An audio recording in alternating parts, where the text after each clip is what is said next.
Hello, you're welcome. You're welcome onto my channel today, and it gives me great joy to observe you are viewing this video. I'm Professor Olayinka Akonle. I'm a sociologist. I'm a lecturer in the university. On this channel, I do a lot of stuff, but all the stuff I do, sociology and research, are very central. Meanwhile, if you have not subscribed to this channel, kindly go ahead and click subscribe on your screen right now. Tap subscribe on your screen right now to subscribe to this channel for regular, excellent, and great content for you to build capacity in sociology and other issues that I do. Today, I want to look at Ibn Khaldun. Ibn Khaldun. This is a very great contributor to sociology, but this person is hardly acknowledged. Even if you find many sociology textbooks, you may not find Ibn Khaldun there as they consider founding fathers of sociology. Meanwhile, this video starts the series on founding fathers of sociology, major contributors to sociology. So you have to stick around. I will still drop video on Comte, Durkheim, Parsons, and Max Weber, Karl Marx, a lot of other people that we can consider as founding fathers of sociology. So this is a series. So stick around for all I will be dropping on this. I'll be telling some unique things about these people that you may not find in textbooks or any other place.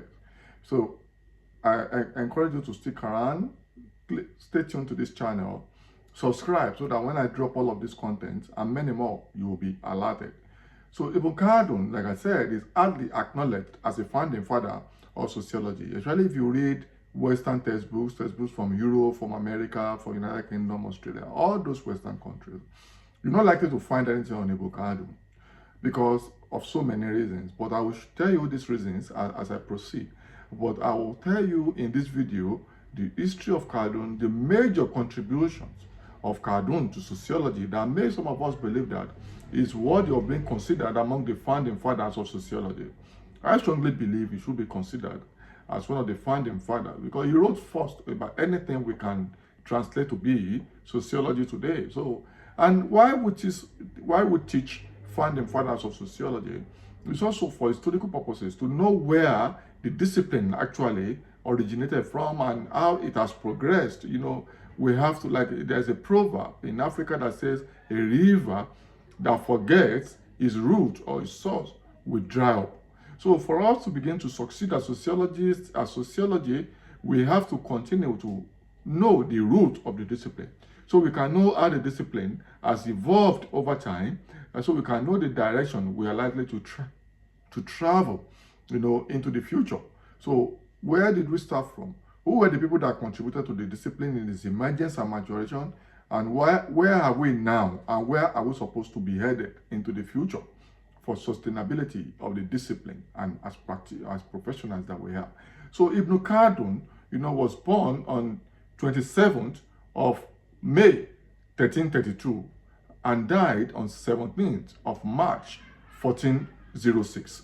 So he lived for 73 years, about 73 years. So in the 14th century, essentially, he was born in Tunis.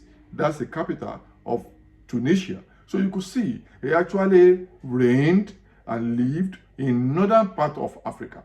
And if you look at the history of civilization, you will see that a lot of civilizations today have been traced to North Africa, Egypt particularly.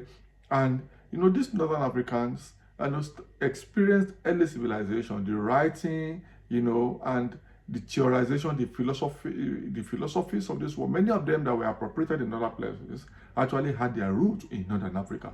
So it's not surprising that Khaldun actually was born in Tunisia, in North Africa, and wrote profoundly a lot about, interestingly, he wrote in Arabic, which actually have been given as one of the reasons most his writings were not accessible, were not read, and were not acknowledged, because it was later these writings were translated to other languages, global languages. So he wrote in Arabic. He could be considered, Khaldun then could be considered, and now based on his readings, the reading of his work that we have done, can be considered, a social scientist. But a lot of his works are being appropriated to be in sociology as a major contribution. He wrote as a philosopher, as historian, as sociologist, even economist. In those days, if you're a philosopher, you are considered, as a privileged, individual whose thoughts can actually affect the way societies are perceived. So we believe that those writings can be appropriated to sociology, and that's why we are considering Ibn Khaldun as one of the most influential social scientists in history. One of the most influential social scientists in history, and as a founding father of sociology. So, and if you look at it, before modern science or modern societies, even modern societies are affected or influenced by this early knowledge, early knowledge, and that we based our current work on, because knowledge is cumulative. Like Thomas Kuhn said, the history of scientific revolution, knowledge is cumulative, and like revolution, knowledge will come and displace previous ones like paradigms. So knowledge cannot exist in a vacuum, and this is actually one of the major contributions of Ibn Khaldun to sociology, looking at sociology from his concept of Umran. Umran, for him, talk about science is a theory of society, study of society and its problems in its totality. And this is where we agree and we believe that Khaldun is a founding father of sociology, because sociology in itself, as we know it today, wants to understand human behavior, human society in its entirety. That's what sociology encompasses, every aspect of human society. And that's why you have sociology of nearly everything. Because sociology looks at human society in totality through human behavior. So Umran, UMRAN, is a fundamental node through which we connect Ibn Khaldun to sociology.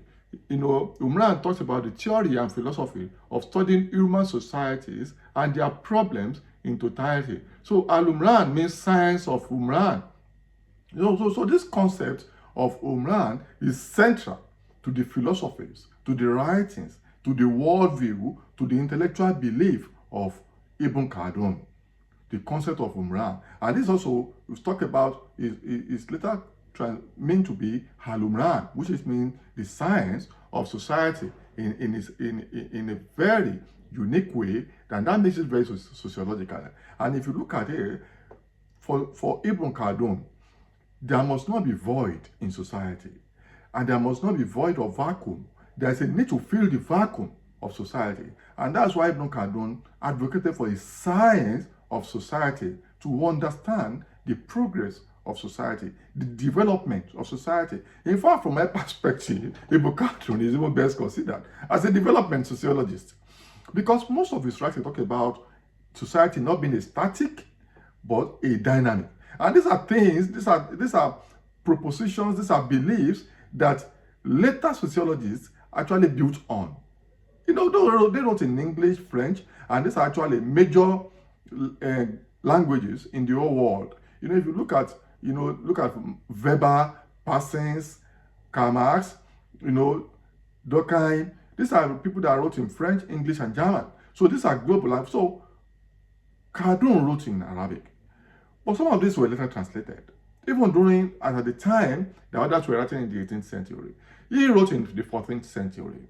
But so when you look at the major preoccupation of Khaldun is to understand human societies through its structures. So he wrote on economy, nearly everything: economics, taxation, politics, labor, division of labor, social organization, and social structure. So Khaldun talked about development of society, the develop from rural to urban. In fact, from looking at Umran, he further broke Umran into two. Looking at rural as Umran Badawi. Umran Badawi, that's rural. And urban as Umran Hadari. Hadari meaning, urban society, Umran Badawi, and rural society, Umran Badawi, urban society, Umran Adari. Looking at it from the angle of these are two ways you can structure society as rural and urban. And societies progress by dynamically moving from rural to urban depending on how complex they are. And according to Ibn Khaldun, Badawi is a strong and united society because they are rural. And Adari is not so united and it's not so strong. You can talk about ephemeral relationship. If you look at this, you will understand that if you look at the work of Emile Durkheim, and you look at the work of Ferdinand Tony, Emile Durkheim, and the work of Ferdinand Tony, these are people I will still talk about later on. You will discover that this is exactly what they did. In terms of Durkheim talking about mechanical solidarity and organic solidarity, rural society, urban society, and they find that relationship in rural societies are governed by kinship networks, which make them stronger, united. And urban society governed by social networks and very transient and ephemeral in their social relations. And if you look at Ferdinand Tony talking about Gemeinschaft and Gesellschaft, the same thing rural and urban. Just the dichotomy that Ibn Khaldun drew in terms of Badawi and Adari is the same dichotomy that Emile Durkheim gave in terms of mechanical solidarity and organic solidarity. And Ferdinand Tony also in Gemeinschaft and Gesellschaft. So what are we saying? Are we not saying we should not acknowledge somebody who had done this in Arabic long ago? So, and if you look at it, Umran talks about human society in its entirety and the advocacy for new science that's able to understand scarcity and human societies. So these are the major contributions of Ibn Khaldun. But it's little known because, for example, I said he wrote in Arabic, then he wrote at a time when globalization was also profound. There was no internet.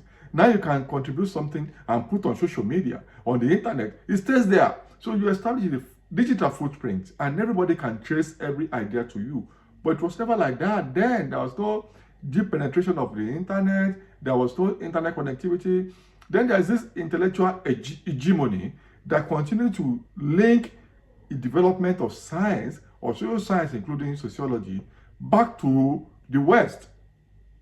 Believing that the emergence of disciplines that are worthy of studying must necessarily have come from Europe, America, United Kingdom, Australia, all of these places. I call it intellectual hegemony.